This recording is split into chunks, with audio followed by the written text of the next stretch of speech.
ವಿಜಯನಗರದಲ್ಲಿ ನಡೀತಾ ಇರುವಂತ ಜನಸಂಕಲ್ಪ ಯಾತ್ರೆಯಲ್ಲಿ ಮುಖ್ಯಮಂತ್ರಿ ಬಸವರಾಜ ಬೊಮ್ಮಾಯಿ ಮಾತನಾಡ್ತಿದ್ದಾರೆ, ನೋಡ್ಕೊಳ್ಳೋಣ. ಕಾಂಗ್ರೆಸ್ನವರು ತತ್ತರಿಸಿದ್ದಾರೆ. ಸನ್ಮಾನ್ಯ ಯಡಿಯೂರಪ್ಪ ಸಾಹೇಬರು ನಿನ್ನ ಒಂದು ಮಾತನ್ನು ಹೇಳಿದ್ರು. ಮೋದಿ ಅವರ ಕಾಲ ಕೆಳಗೆ ಕುದುರಕ್ಕೂ ನೀವು ಅರ್ಹತೆ ಇಲ್ಲ ಅನ್ನುವಂಥದ್ದು. ಹಗುರವಾಗಿ ಮಾತನಾಡಬೇಡಿ ಅಂತ ಒಂದು ಸಲಹೆಯನ್ನು ಕೊಟ್ಟರು. ಯಾರಿಗೆ? ಸಿದ್ದರಾಮಯ್ಯ ಅವರು. ಅದಕ್ಕೆ ಅವ್ರು ಏನು ಹೇಳಿದ್ದಾರೆ? ಸನ್ಮಾನ್ಯ ಯಡಿಯೂರಪ್ಪ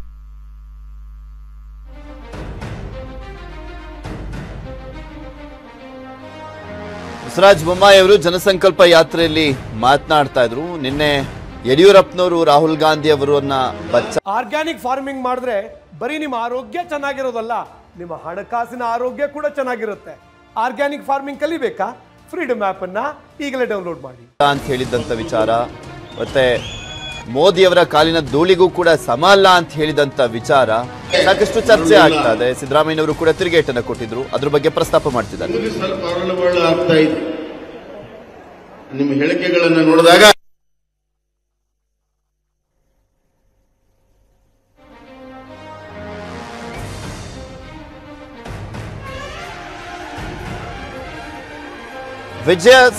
ಇಲ್ಲಿ ವಿಜಯನಗರದಲ್ಲಿ ನಡೀತಾ ಇರುವಂತಹ ಜನಸಂಕಲ್ಪ ಯಾತ್ರೆಯ ಸಂದರ್ಭದಲ್ಲಿ ಸಾಕಷ್ಟು ಸಂಖ್ಯೆಯಲ್ಲಿ ಕಾರ್ಯಕರ್ತರು ಕೂಡ ಸೇರ್ಕೊಂಡಿದ್ದಾರೆ. ನಿನ್ನೆ ರಾಯಚೂರಲ್ಲಾಗಿತ್ತು, ಇವತ್ತು ವಿಜಯನಗರದಲ್ಲಿ ನಡೀತಾ ಇದೆ.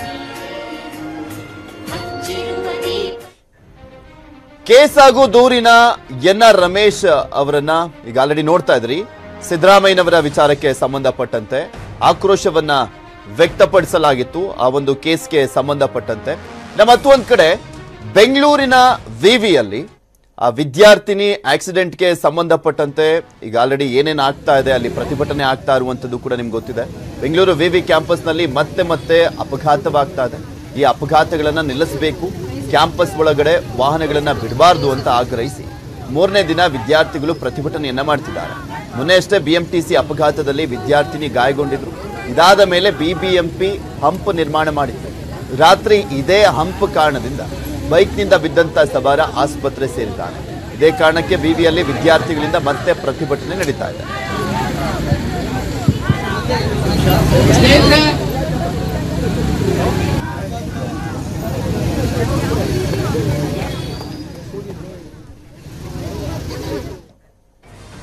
ಓಲಾ ಉಬರ್ ಆಟೋಗಳಿಗೆ ಸಾರಿಗೆ ಇಲಾಖೆ ಬ್ರೇಕ್ ಅನ್ನ ಹಾಕಿತ್ತು. ಸರ್ಕಾರ ಆದೇಶ ಮಾಡಿದರೂ ಕೂಡ ಕಂಪನಿಗಳಿಂದ ರೂಲ್ಸ್ ಬ್ರೇಕ್ ಮಾಡಲಾಗಿದೆ. ಇಂದು ಓಡ್ತಾ ಇದ್ದಾವೆ ಓಲಾ ಉಬರ್ ಆಪ್ ಆಧಾರಿತ ಆಟೋಗಳು. ಓಲಾ ಉಬರ್ ಆಪ್ ಆಧಾರಿತ ಆಟೋಗಳಿಗೆ ಬ್ರೇಕ್ ಬಿದ್ದಿಲ್ಲ. ಕಂಪನಿಗಳಿಗೆ 5,000 ದಂಡವನ್ನು ಹಾಕಲಿಕ್ಕೆ ಎಚ್ಚರಿಕೆ ಇದ್ರೂ ಕೂಡ ಡೋಂಟ್ ಕೇರ್ ಅನ್ನಲಾಗ್ತಾ ಇದೆ. ಓಲಾ ಉಬರ್ ಆಟೋ ಬುಕ್ಕಿಂಗ್ ನಿಂತೇ ಇಲ್ಲ. ಪ್ರಯಾಣಿಕರ ಸುಲಿಗೆ ಆರೋಪದ ಮೇಲೆ ನಿನ್ನೆ ಸಭೆ ನಡೆಸಿದಂತ ಸಾರಿಗೆ ಇಲಾಖೆ ಓಲಾ ಉಬರ್ ಆಪ್ ಆಧಾರಿತ ಆಟೋಗಳ ಓಡಾಟಕ್ಕೆ ಬ್ರೇಕ್ ಹಾಕಿತ್ತು. ಆದ್ರೂ ಕೂಡ ಇಂದು ಬುಕ್ಕಿಂಗ್ ಆಗ್ತಾ ಇದೆ, ಆಟೋಗಳು ಕೂಡ ಓಡ್ತಾ ಇದ್ದಾವೆ. ಜನರ ಸುಲಿಗೆ ಮಾತ್ರ ನಿಂತಿಲ್ಲ.